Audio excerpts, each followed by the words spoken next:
ekifa wa makaga Bobi Wine nti poliisi mukyaliyo eri mu makage.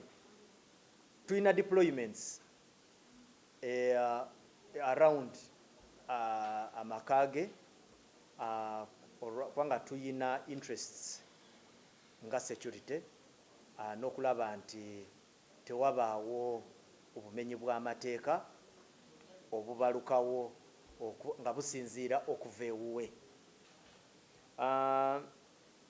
Curfew, ndugu Tamala abuuzizza nti waliyo curfew.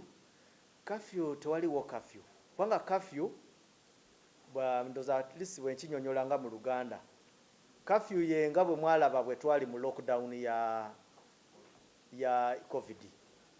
Entambula eba restricted, wabaawo okusoomozebwa kungi mu bantu abaagala okutambula okuva n'okudda eri, naye kye tuyina ye police checkpoints.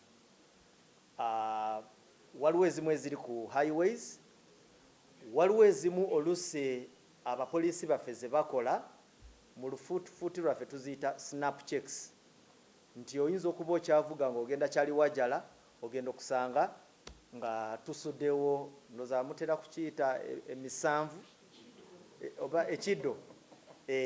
Naye usually guidance gye tuwa abasirikale baffe nti bwe basuulawo checkpoint eyo banoonye ekintu kye baba beetaaga. Bwe bakusanga nga toyina buzibu bwonna n'amateeka bakute ogende, naye bakirizibwa n'okukwata bwe baba bakusanzeemu oba nga bakuteebereza obumenyi bw'amateeka. Naye bwe bakukwata balina okutwala ne bakutereka mu kifo ekituufu ate ne bakuprocessinga mu budde obutali bungi.